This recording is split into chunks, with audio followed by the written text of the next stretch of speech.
स्नातकोत्तर उत्तरार्ध के प्रिय विद्यार्थियों,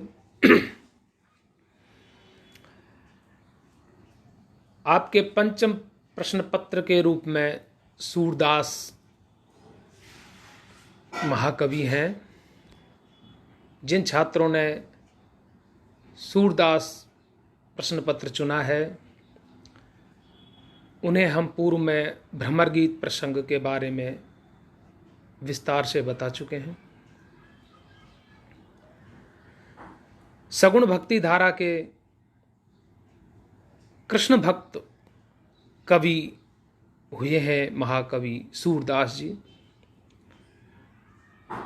कृष्ण भक्ति धारा में सूरदास जी का कोई सानी नहीं।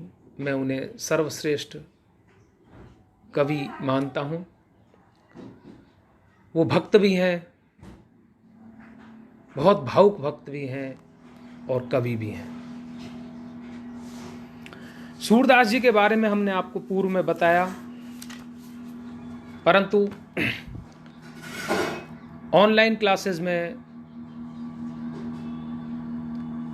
स्नातक प्रथम वर्ष के छात्र भी अध्ययनरत हैं। अतः यह वीडियो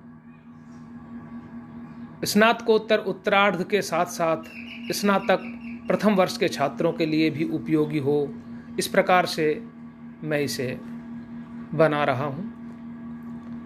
तो सूरदास जी के बारे में मैं पुनः एक बार आपको परिचय देता हूं कि महाकवि सूरदास जी का जन्म रुनकता नामक ग्राम में हुआ था, जो कि मथुरा के पास है। ऐसा कहते हैं कि ये जन्मांध थे। इनके गुरु वल्लभाचार्य जी थे, जिन्होंने कालांतर में अष्टछाप की स्थापना की थी। बचपन से ही सूरदास जी की श्री कृष्ण में आस्था थी। ब्रज में गोवर्धन परिक्रमा में गौ घाट पर श्रीनाथ जी के मंदिर में रहकर इन्होंने कृष्ण भक्ति की और वहीं ये रोज एक पद लिख करके और श्रीनाथ जी के श्री चरणों में भेंट करते थे। इनका एक विशालकाय ग्रंथ है सूर सागर, जिसमें 1.25 लाख पद हैं। उसके अलावा सूर सारावली, साहित्य लहरी इनके प्रसिद्ध काव्य ग्रंथ हैं। इन्होंने कृष्ण की बाल लीला, रूप माधुरी, मुरली महिमा, संयोग और वियोग श्रृंगार, विनय तथा भ्रमर गीत आदि प्रसंगों का विस्तार पूर्वक वर्णन किया है। इनके काव्य में वात्सल्य और श्रृंगार रस की प्रमुखता रही है। बाल्यकाल और यौवन काल के जीवन की रमणीयता को उन्होंने नाना मनोरम परिस्थितियों से विशद चित्रण किया है। वस्तुतः सूर कृष्ण के अनन्य सखा थे। अष्टछाप के कवियों में सूर ही शिरोमणि हैं। इन्होंने मुक्तक काव्य भी लिखे।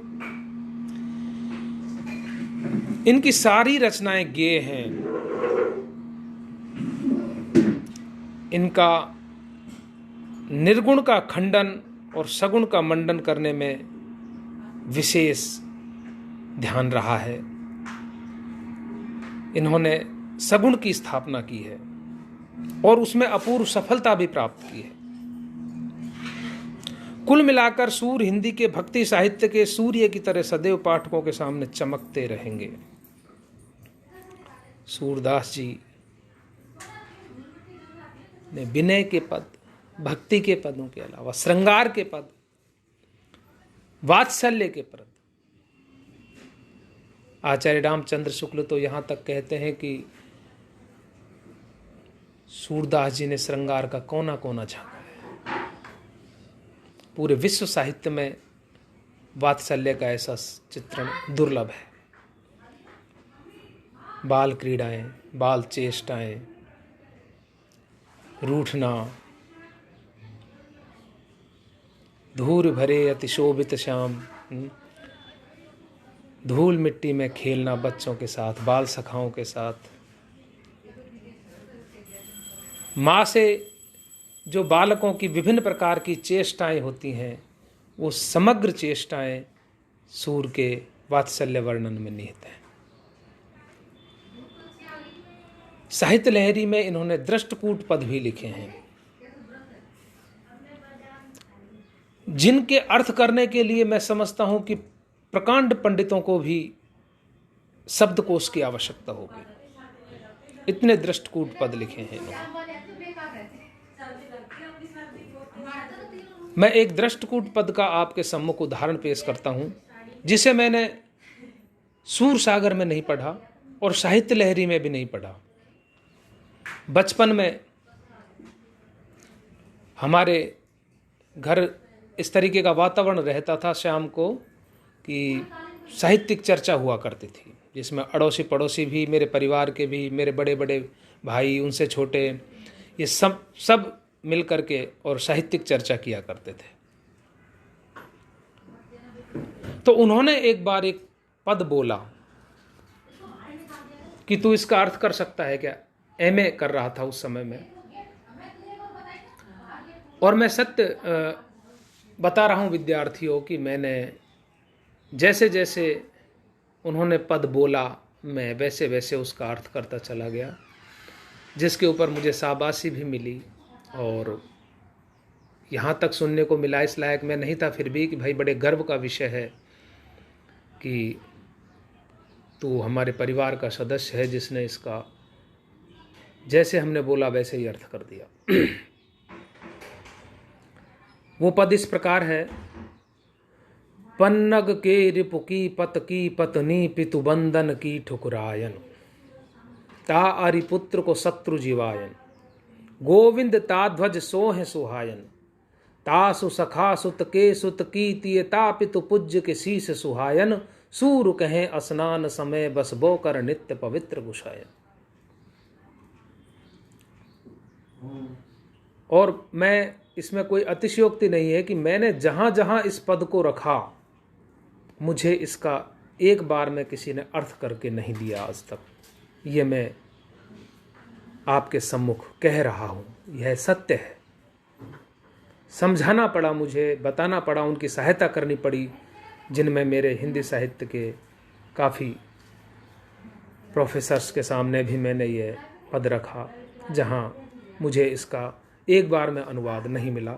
मैं ये सत्य कह रहा हूं। मैं आपको करके बताता हूं इसका अर्थ। पन्नग सर्प को कहते हैं। पन्नग के रिपु, सर्प का शत्रु गरुड़। पन्नग के रिपु के पत की, उसका पत यानी धारण करने वाला कौन है? उनका पति, स्वामी गरुड़ का श्री विष्णु। पन्नग के रिपु के पत की पत्नी, उनकी पत्नी लक्ष्मी जी। पन्नग के रिपु की पत की पत्नी पितु बंधन, और उनके पिता, लक्ष्मी के पिता समुद्र, बंधन उसे बांधने वाले श्री राम जी।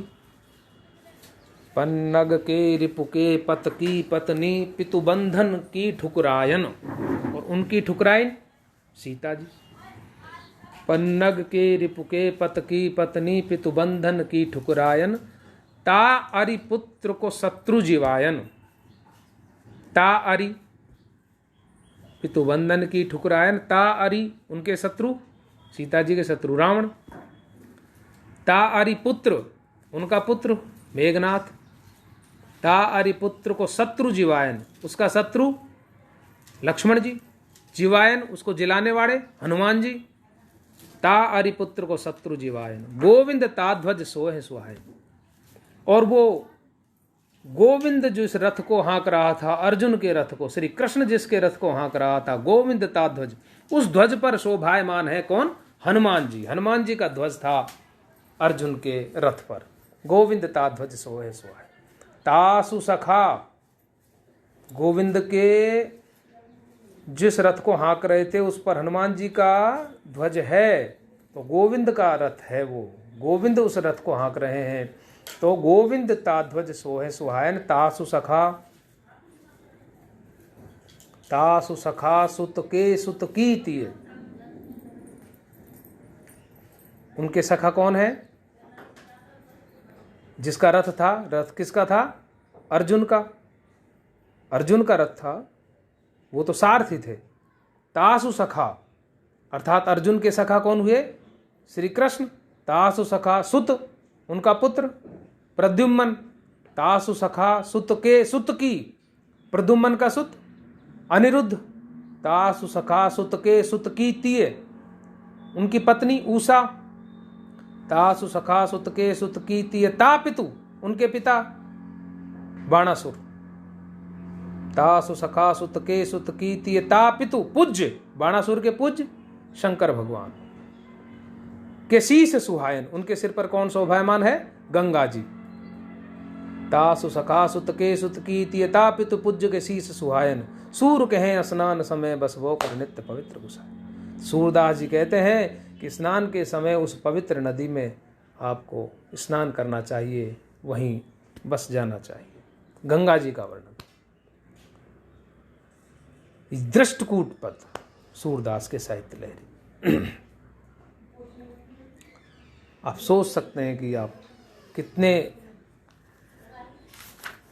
चमत्कारिक शब्दों का प्रयोग, कैसे शब्दों को बांधा है, कितनी मेहनत, कितनी साहित्य में इस तरीके का वर्णन दुर्लभ मिलता है।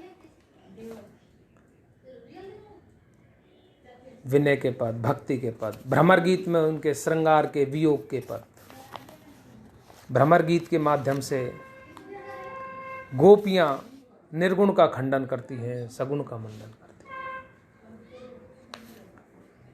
मैं आज आपको उनके एक विनय और भक्ति का पद पढ़ा रहा हूं। सूरदास जी कहते हैं कि मेरो मन अनंत कहाँ सुख पावे, कि जो ये मेरा मन है वह अन्यत्र कहीं सुख नहीं पाता। जैसे उड़ जहाज को पक्षी फिर जहाज पर आवे, जैसे कोई जहाज का पंछी उड़ करके फिर वापस जहाज पर ही आकर बैठ जाता है, क्योंकि उसको कहीं और छोर ही नहीं मिलता। बीच समुद्र में जहाज चल रहा है, वो उड़ करके अन्यत्र जाना चाहे लेकिन कोई अवलंब ही नहीं है, वह वापस आकर के उस जहाज पर ही बैठ जाएगा। वैसे ही ये मेरे मन को कहीं अवलंब ही नहीं है श्री कृष्ण के अलावा। वो कहीं सुख की चेष्टा में इधर उधर भटकता भी है, परंतु अंत में उसे आश्रय स्थल वो श्री कृष्ण का ही मिलता है। उसके अलावा कहीं सुख है ही नहीं, और संसार में तो दुख ही दुख है। सुख है तो श्री कृष्ण के चरणों में। कमल नयन को छाड़ी महात्म और देव को धावे। कमल नयन श्री कृष्ण जैसे महान आत्मा को, महान प्रभु श्री ईश्वर को छोड़ करके और किस देवता का स्मरण किया जाए, ध्यान किया जाए। क्योंकि जैसे परम गंग को छाड़ पियासो, पवित्र गंगा के जल को छाड़ करके, और कौन दुर्मति होगा जो कोई कुआं खोद करके पानी पिएगा। गंगा जी पवित्र है, गंगा जी का पानी पिएगा तो प्यासा तो गंगा में ही पानी पिएगा। जिही मधुकर अंबुज रस चाखो, जिसने श्री कृष्ण के चरण कमलों का रस चख लिया है, वह कैर का फल क्यों खाएगा। सूरदास प्रभु काम धैनु छेरी कौन। सूरदास जी कहते हैं कि काम धेनु को त्याग करके बकरी को कौन दुहाएगा। जब उसे काम धेनु मिल रही है, काम धेनु का दूध मिल रहा है, तो बकरी का दूध कौन पिएगा। तो श्री कृष्ण का ये भक्ति का पद है, सूरदास जी का कृष्ण की भक्ति का पद।